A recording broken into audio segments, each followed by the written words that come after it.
So hi and welcome to movie number 11 of my Halloween marathon. Yes, so we're now at Halloween 2018, so 40 years later. So as I said, it's from 2018. It's a collaboration between the US and Great Britain. It's directed by David Gordon Green. Written by Jeff Bradley, Danny McBride, David Gordon Green, and characters by John Carpenter and Deborah Hill, of course. It's starring Jamie Lee Curtis, Judy Greer, Andy Matichak, James Jude Courtney, Nick Castle, and a lot of other people. So this one is a direct sequel to the first one. So they just threw all the storylines after the first one out of the window. Yes. So this is a direct sequel, but 40 years later. And Laurie's still very traumatized by whatever happened in the first one.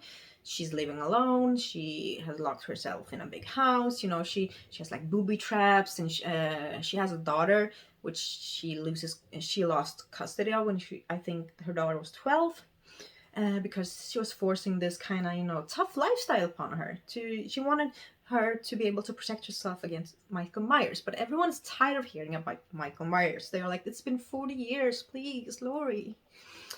At the same time, there are people interested in interviewing Michael Myers. And then we have, Malcolm McDowell, who plays Loomis in this one, his doctor. And then, of course, Michael Myers escapes. And he makes his way to Haddonfield on Halloween. Yes.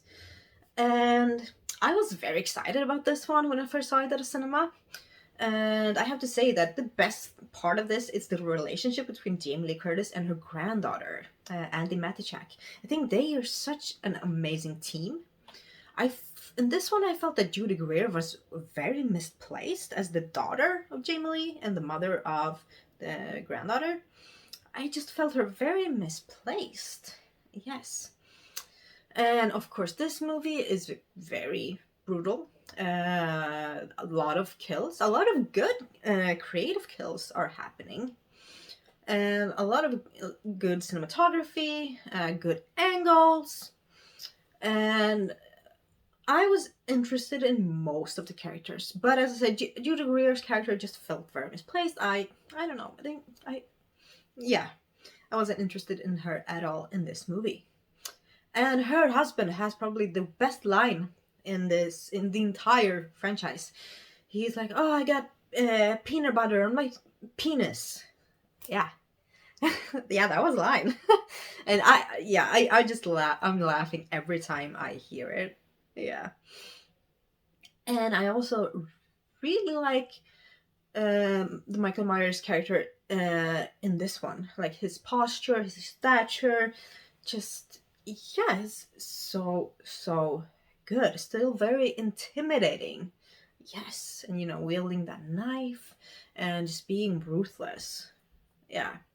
And the music is really good. The atmosphere, it's all good, but some scenes were just a bit boring, a bit drawn out. I don't think they really added a lot. They were just meh. You could have skipped this. And I was hoping it would be much better, but it's still pretty good. Don't get me wrong, it's still pretty good. But I don't know. I was just hoping for something like wow, like mind blowing, since it's like 40 years later. But I do like the ending. Have to say, I think that was very smart, very clever. Yeah. Here we have my edition of it. A 1-disc. And bonus features with deleted and extended scenes. So back in Haddonfield, Making Halloween, the original Scream Queen, The Sound of Fear, Journey of the Mask, The Legacy of Halloween. Nice.